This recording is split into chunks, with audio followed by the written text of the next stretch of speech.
राधे राधे, जय माँ कामाख्या। तो जैसे कि मैं अब प्रिडिक्शन कर रही हूँ एस्ट्रोलॉजी से रिलेटेड, ठीक है। तो सबसे पहले मैंने एरीज की प्रिडिक्शन कर दी है, तो अगर जिसने भी वो वीडियो नहीं देखी है तो प्लीज़ देखिए। तो आज हम करेंगे प्रिडिक्शन टॉरस राशि का, यानी वृष राशि का, ठीक है। अब आप ये पूछें कि ये सन साइन पे बेस्ड है या मून साइन पे, तो ये दोनों पे बेस्ड है, क्योंकि दोनों का अपना कुछ ना कुछ इफेक्ट होता है। तो अगर मैं आपके करियर की बात करूं, तो सी टॉरियंस, इस साल आपकी लाइफ में जो भी आपने सोच रखा था, वो बहुत सारी चीज़ें, आपकी जो विशेज़ हैं वो फुलफिल होंगी, ठीक है। दूसरी चीज़ ये, लोग आपको सीरियसली लेंगे। जैसे पहले लोग आपको नहीं लेते थे, आपको इतना रिस्पेक्ट नहीं करते थे, लेकिन अब आप जिस भी पोजीशन पे हैं, लोग आपको सीरियसली आपसे बिहेव करेंगे, डील करेंगे, आपकी रिस्पेक्ट करेंगे। आपकी पोजीशन और पावर का जैसे जो दबदबा होता है इस साल वो रहेगा, लोग आपको सीरियसली भी लेंगे। और इस साल आप लोग बिल्कुल भी अपना टाइम वेस्ट नहीं करोगे। वैसे तो नॉर्मली भी आप लोग नहीं करते, बट जैसे कि थोड़ा फ्रेंड्स के इन्फ्लुएंस में आके जो पार्टीज में जाते हो, गॉसिप्स कर रहे हो, तो वो सब भी इस साल आप नहीं करोगे। आप इस टाइम पूरा अपने करियर पर ही फोकस करोगे, अपने वर्क पे ही आपका सारा टेंशन रहेगा। सी करियर वाइज आपका जो जनवरी फेब्रुअरी रहेगा, ठीक है, उसमें थोड़ा ट्रायल्स एंड टेस्टिंग ये सब रहेगा। लेकिन मार्च आपके लिए बहुत अच्छा रहेगा। मार्च में कुछ ऐसा घटित होगा जो एक पॉजिटिव एक चेंज दिखेगा आपको। करियर से रिलेटेड जिस चीज़ों का आपको ध्यान रखना है, या जो भी मैं आपको एडवाइस गाइडेंस वगैरह दूंगी, वो सब मैं इस वीडियो के एंड में दूंगी। अब मैं नेक्स्ट आती हूँ आपके love life and family life के ऊपर। सी दिस ईयर मुझे डाउन्स दिख रहे हैं आपकी family life and love life में, ओके। बट जैसे कि जब जब आपकी वीनस आएगा, ओके, तब एक हारमोनियस एटमॉस्फेयर रहेगा, हारमोनियस इन्वायरमेंट रहेगा, ठीक है। लेकिन जब वीनस चला जाएगा तो थोड़े अप्स एंड डाउन्स आएंगे, लेकिन घबराओ मत, ठीक है। ये सिर्फ जनवरी फेब्रुअरी में, बिकॉज जब मार्च में वीनस आएगा, ठीक है, तो उसमें आपको पॉजिटिव चेंजेस दिखेंगे। सी जैसी वीनस आएगा ना, तो वो एक बहुत ही पॉजिटिव एनवायरनमेंट क्रिएट कर देगा, हारमोनियस टाइप्स। सो घबराओ मत, ठीक है। चीज़ें पता है रिजॉल्व हो जाती है, टाइम लगता है, ठीक है। लेकिन जैसे कि कहते हैं, जब तक आप एफर्ट्स नहीं करोगे तब तक वो एक रिश्ते में जो एक सुंदरता होती है, खुशी होती है, वो सब नहीं दिखेगी। तो अगर आपको अपने रिलेशनशिप वर्कआउट कराना है, तो उसमें सबसे पहले इंपॉर्टेंट चीज़ है एफर्ट्स। अगर आप एफर्ट्स नहीं करोगे तो दुनिया में कोई भी चीज़ पॉसिबल नहीं है। फिर अगर मैं रिलेशनशिप की बात ना करूँ, तो चाहे ओवरऑल कोई भी चीज़ हो, अगर आप उसमें एफर्ट्स नहीं करोगे तो वो चीज़ें नहीं चलेंगी, ठीक है। तो एफर्ट्स करना इम्पॉर्टेंट है। और जैसे कि हम हमेशा कहते हैं कि जैसे कि एक सुंदर सा हम एक गार्डन देखते हैं, तो वो सुंदर तभी लगता है क्योंकि उसके पीछे जो माली होता है, ठीक है, जो उसका गार्डनर होता है, जो काम करता है वहाँ पे, वो कितने एफर्ट्स करता है उसको सुंदर रखने के लिए। जिससे कि जब हम लोग देखें, हम दूर से उसकी कितनी उसे प्रेस करते हैं, उसको एडमायर करते हैं कि वाओ, काश हमारे पास भी ऐसी सेम चीज़ हो। तो देखो, वो चीज़ हम लोगों की देख के तो बहुत जल्दी बोल देते हैं यार मेरे पास भी है, बट हम कभी ये नहीं सोचते कि हमें क्या ऐसे एफर्ट्स करने चाहिए कि जिससे कि वो चीज़ हमको मिले, ठीक है। तो डोंट जस्ट सीख कि यार उसके पास ये है, उसके पास वो है, तो बट एडमायर ये करो कि वो चीज़ मैं कमाऊँ कैसे, मेरे पास वो चीज़ आए कैसे, मैं उसको हासिल कैसे करूँ, ठीक है ना। तो उस चीज़ पे ज़्यादा टेंशन रखो, और वो चीज़ तभी पॉसिबल है when you do hard work. जब तक आप एफर्ट्स नहीं करोगे, तब तक आप वो चीज़ नहीं पा पाओगे, ओके। तो सबसे पहले क्या है, आपको हार्ड वर्क, अपने एफर्ट्स करने पड़ेंगे। और बात करूँ मैं फैमिली की, तो देखो, फैमिली के संग आपका एक डीप कनेक्शन बॉन्ड बनेगा, ठीक है। उसमें भी बस आपको अपना टाइम देने की ज़रूरत है, एफर्ट्स तो करने पड़ेंगे आपको, ठीक है। और दूसरी चीज़ ये भी कि थोड़ा सा केयर, थोड़ा सा कंसर्न, थोड़ा सा उनके संग टाइम स्पेंड करना, कहीं पिकनिक पे जाना या कहीं हॉलीडे प्लान करना। तो जितना आप इन्वॉल्व करोगे, अपनी साइड से एफर्ट्स क्रिएट करोगे, उतना ही बॉन्ड स्ट्रॉन्ग होता जाएगा। लेकिन अगर आप ये सोचोगे कि बिना मेरे एफर्ट्स करे मुझे सब मिल जाए, तो वो नहीं हो सकता। उसके लिए आपको एफर्ट्स तो करने पड़ेंगे। मेरी आपको ये पीस ऑफ एडवाइस है कि एफर्ट्स करते रहिएगा। क्योंकि देखो, टॉरियंस की ना एक आदत होती है, टॉरियंस ऐसा फील करते हैं कि ना, मतलब वाई अंडरस्टैंड हर चीज़ बोलना या जताना तो ज़रूरी नहीं है ना। आई नो कि आप लोग अपनी फैमिली के लोग के अपनी फैमिली के लिए केयर करते हो, उनके लिए कंसर्न हो, उनसे प्यार करते हो, बट कभी कभार एक्सप्रेस करना, उस चीज़ को उन्हें जताना ज़रूरी रहता है। ठीक है, आप थोड़ा बहुत इस चीज़ में, मुझे पता है आप लोगों को ऐसा लगता है कि यार उन्हें समझ जाना चाहिए हर चीज़ को एक्सप्रेस करने की क्या ज़रूरत है, कुछ चीज़ें नेचुरली समझ आ जानी चाहिए, बट ऐसा नहीं होता। आपको कभी कभार एक्सप्रेस करना पड़ता है, पर कह देना वो चीज़ बहुत बड़ा इम्पैक्ट क्रिएट करती है। No doubt action speaks louder than words. तो इसलिए कभी कभार अपने मन की बातों को बोलना, ठीक है, एक्सप्रेस करना, तो ये आपकी लाइफ में एक बहुत बड़ा इम्पैक्ट क्रिएट करेगा। इसलिए कभी कभार बोलना नेसेसरी भी होता है। हमेशा चुप रह के कि आप हमेशा ये चाहते हो कि भाई बिना बोले ही सामने वाला मेरी बात समझ जाए, लेकिन कभी कभार देखो बोलना पड़ता है, अपनी फीलिंग्स एक्सप्रेस करनी पड़ती है, या आपके माइंड में, आपके दिल में क्या चल रहा है वो भी आपको एक्सप्रेस करना पड़ेगा। जैसे देखिए चिड़िया होती हैं, ठीक है, कुछ बोल नहीं पाती, वैसे कितनी सुंदर लगती हैं चिड़िया, लेकिन उसके बाद जैसे बारिश होती है या सुबह जैसे शाम को वो चहकती हैं, चर्प करती हैं, ठीक है, तो वो कितना अच्छा लगता है। तो इसलिए इस चीज़ को अपने लिए डायरेक्शन समझिएगा, ठीक है, आपको भी कभी कभार अपनी बातों को एक्सप्रेस करना पड़ेगा एंड इट्स नेसेसरी। तो अब हम बात करते हैं आपके मनी की। देखो इस साल आप लोग बहुत ही ज़्यादा रिसर्च करके अपने मनी को इन्वेस्ट करोगे। ऐसा नहीं है कि हेस्ट में और एकदम जल्दबाजी में आपने कहीं पे भी इन्वेस्ट कर दिया, नहीं।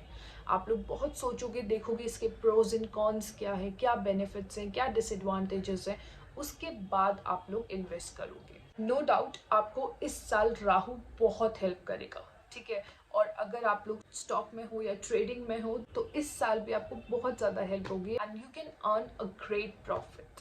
तो बस ये है कि एकदम से आपको देखिए बूम पीरियड आ रहा है तो आप एकदम इन्वेस्ट कर दो, तो वो चीज़ नहीं है। जोश में आके होश मत खो देना, वो वाली सिचुएशन है, ठीक है, कि सोच समझ कर डिसीजंस लेना, उसके बाद कहीं इन्वेस्ट करना। एंड देखिए अभी टिल 4 मंथ स्टार्टिंग के आपको जो जुपिटर है वो आपके 12th हाउस में होगा, लेकिन अप्रैल के टाइम में वो जुपिटर आपके 1st हाउस में आ जाएगा।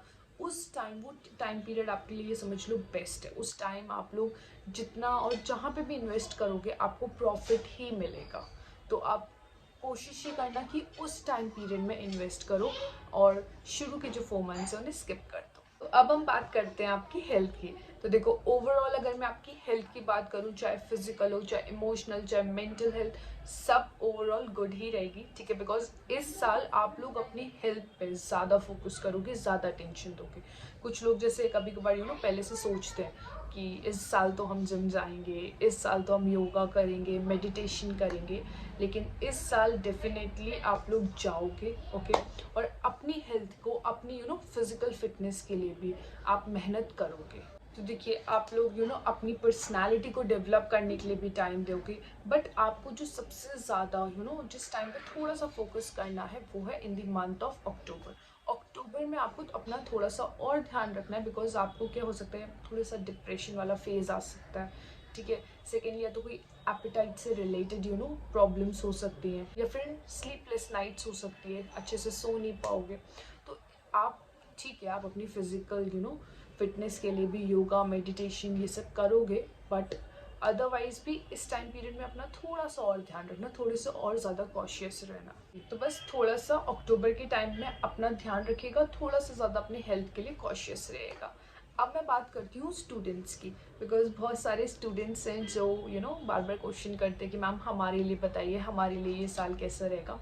तो देखिए आपके लिए जून जुलाई के बाद का जो फेज़ है, बाद का जो टाइम है, वो आपके लिए बहुत अच्छा, और जो सितंबर से लेकर दिसंबर तक का टाइम पीरियड है वो तो और भी अच्छा है। देखिए अगर आप कोई फॉर्म फिल करना है, या फिर बेस्ट कॉलेजेस में कहीं अप्लाई करना है, या आप जिस भी फील्ड में जाना चाहते हो, तो आपके लिए जून जुलाई के बाद तो अच्छा टाइम है। और कोशिश ही करिएगा सितंबर टिल दिसंबर, वो वाला जो टाइम पीरियड है वो तो आपके लिए और भी अच्छा है। तो इस टाइम पीरियड पे आप कोशिश करो, अपने फॉर्म फिल करो, एग्ज़ाम्स देने जा रहे हो तो कोशिश ये करना यही वाला टाइम पीरियड हो, बिकॉज ये आप लोगों के लिए बहुत ज़्यादा बेस्ट है। अब हम लोग आ जाते हैं इस वीडियो के सबसे इम्पॉर्टेंट पार्ट पर, जो कि है आप लोगों के लिए एडवाइजेस।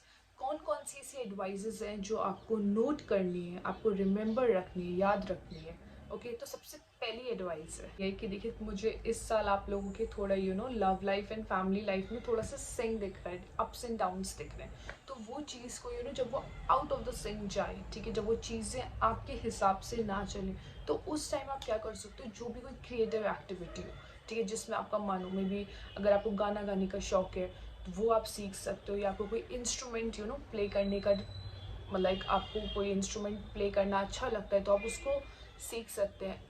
आर्ट, ड्राइंग आपको पसंद हो, ड्राइंग एंड पेंटिंग्स, तो आप वो भी सीख सकते हैं। बिकॉज देखिए, आप लोग जब भी कुछ नई एक्टिविटी करोगे, सबसे पहली चीज़ आप अपने आप को उस टाइम के लिए काम भी कर लोगे, ठीक है। दूसरी चीज़ ये कि आप जो भी करोगे ना, आपको उसमें अच्छा लगता है एक्टिविटी में, और खुशी मिलती है।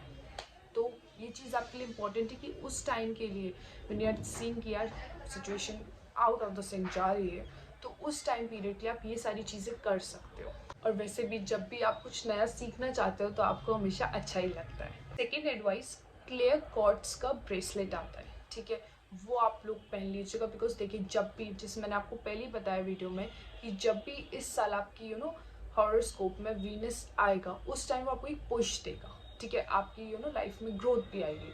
तो उसको और बेनिफिशियल बनाने के लिए आप वो ब्रेसलेट पहन सकते हैं, या फिर क्लियर कॉर्ड्स ट्री को आपने घर की नॉर्थ डायरेक्शन में भी रख सकते हैं, या फिर आप अगर आप चाहें तो उसे अपनी जो भी आपकी टेबल है उसके नॉर्थ की डायरेक्शन में रख सकते हैं, जिससे कि वीनस आपको और मदद कर सके। सेकेंड चीज़, अगर आपको और ज़्यादा उससे हैप्पीनेस चाहिए, और ब्रेसलेट आप अपनी पर्सनल हैप्पीनेस के लिए पहन सकते हैं, ठीक है। लेकिन अगर आपको ऐसा लगता है कि आपको और ज़्यादा उस टाइम अपने लिए हैप्पीनेस चाहिए, तो आप लोग एक ब्रेसलेट आता है हर्टिमर डायमंड ब्रेसलेट, उससे आप पहन सकते हैं। ये और ज़्यादा बेनिफिशियल है, कि मतलब और ज़्यादा आपको बेनिफिशियल रहेगा। ये थोड़ा सा एक्सपेंसिव होता है, ठीक है, लेकिन ये अगर आप लोग पहनते हो तो इससे आपको डबल हैप्पीनेस मिलेगी, और ये आपको वीनस से भी बहुत सारी चीज़ें हेल्प करेगा लेने में। थर्ड चीज़ जो आपको करनी है वो ये है कि कपूर को आपको यूज़ करना है, और हर फ्राइडे को आपको कपूर का यूज़ कर कर उसे अपने घर में जला सकते हो, जिससे घर की भी शुद्धि हो जाएगी, और आपको भी अपने मन में काम एंड पीस मिलेगा, शांति मिलेगी। एंड हर सैटरडे को देखो, आपको या तो किसी डॉग को, किसी काऊ को, या फिर किसी बर्ड्स को, ठीक है, इन तीनों को आपको कुछ ना कुछ देना है। ऑप्शन चॉइस सब आपकी है, अब ये आपकी मर्जी है आप किसको दान करना चाहते हो। आप डॉग्स को दे रहे हो तो ब्रेड, रोटी, चावल, बिस्किट्स कुछ भी दे सकते हो, ठीक है, it totally depends on you. And बस इम्पॉर्टेंट चीज़ ये है कि आपको हर सैटरडे को कुछ ना कुछ डोनेट करना है। सी लास्ट सजेशन आप लोगों के लिए यही है कि जब भी आप लोग खाना खाएं, ठीक है, एंड स्पेशली लंच टाइम आप लोग जब भी करें, खाना खाने के बाद आप लोग इलायची ज़रूर खाएं, कार्डमम वो ज़रूर खाइए, एक कार्डमम, ओके। नो डाउट उसको खाने के बाद आपके मुंह से भी अच्छी स्मेल आएगी। दूसरी चीज़, खाना भी डाइजेस्ट हो जाएगा। लेकिन उससे भी ज़्यादा इम्पॉर्टेंट चीज़ ये है कि जिससे कि आपकी मर्करी और वीनस, बिकॉज ये साल आपका जो देगा आपको, वो जो आपको बेनिफिशियल करेगा, बेनिफिट प्रोवाइड कराएगा, वो आपको दो प्लैनेट्स मर्करी एंड वीनस ये प्रोवाइड करेंगे। देखिए, जिससे आपका मर्करी वीनस वो चीज़ एक्टिवेट हो सके, ठीक है। अब इसका मतलब ये नहीं है कि आप लोग सारा दिन चबाते रहें, ठीक है। वन कार्डमम, वन इलायची इज अनफ, ठीक है। अब ये आपको बेनिफिट अपने आप दे देगा, आपको खानी ज़रूर है, ठीक है। तो ये हो गया पूरा टॉरस का प्रेडिक्शन। अगर मैं इन सारी चीज़ों को सम अप करूँ तो आपके लिए जो आपके फर्स्ट 2 मंथ्स हैं वो थोड़े से अप्स एंड डाउन्स रहेंगे, वहाँ आपको फ्लक्चुएशंस दिखेंगी, थोड़े से अच्छे नहीं हैं, लेकिन उसके बाद आप एक चेंज देखेंगे, and that will be a positive change. First 2 months जो आपके लिए रहेंगे उसमें तो आपको ये लग रहा है मेरे को तो कुछ समझ नहीं आ रहा है, मेरे संग क्या हो रहा है, किस दिशा में मेरी गाड़ी जा रही है, ठीक है। तो वो थोड़ा सा आपके लिए डिफ़िकल्ट फेस है। लेकिन मार्च के बाद आप लोग खुद ही देखेंगे कि फ्लक्चुएशंस आपको दिखेंगी, एंड स्पेशली अगर मैं बात करूँ तो आपके रिलेशनशिप में आपको फ्लक्चुएशंस दिखेंगे, अप्स एंड डाउन्स दिखेंगे, ठीक है। लेकिन उसके बाद धीरे धीरे चीज़ें रिजॉल्व होना स्टार्ट हो जाएंगी। आपकी फैमिली में आप टॉरियन है, या आपका कोई भी रिलेटिव आपको जो जिसे आप जानते हो वो टॉरियन हो, तो उस जब भी उसका लो फेज़ आएगा तब कोशिश करिएगा कि आप उसकी हेल्प कर सको। ये आप लोग अपने मनी से उनकी हेल्प ना कर पाए, लेकिन अगर आप उन्हें वो टाइम देते हैं, उनके लिए वो कंसर्न शो करते हैं, ठीक है, तो वही बहुत रहेगा। अगर आप उन्हें अपनी वार्म फील कराते हैं वही बहुत रहेगा, and this will gonna help them very much. तो ये थी टॉरियंस के लिए 2024 की प्रेडिक्शन। आई होप आप लोग मेरी इस वीडियो से, मेरी इस रीडिंग से कनेक्ट कर पाए हो। एंड अगर आपको मेरी ये वीडियो अच्छी लगी हो तो इसे लाइक कीजिएगा, चैनल को सब्सक्राइब कीजिएगा। और अगर आपकी कोई भी डाउट हो, जो चीज़ आपको लगे कि यार ये थोड़ा सा मेरे को समझ में नहीं आया, तो लोग मुझे कमेंट्स में अपने वो डाउट्स पूछ सकते हैं। मैं पूरी अपनी तरफ से कोशिश करूँगी कि उनका जल्द से जल्द रिप्लाई कर सकूँ। और अगर आपको अपनी पर्सनल रीडिंग्स करवानी है तो मेरे दिए हुए नंबर पे आप लोग मुझे कांटेक्ट कर सकते हैं। And do share this video with Taureans. Radhe Radhe, जय माँ कामाख्या।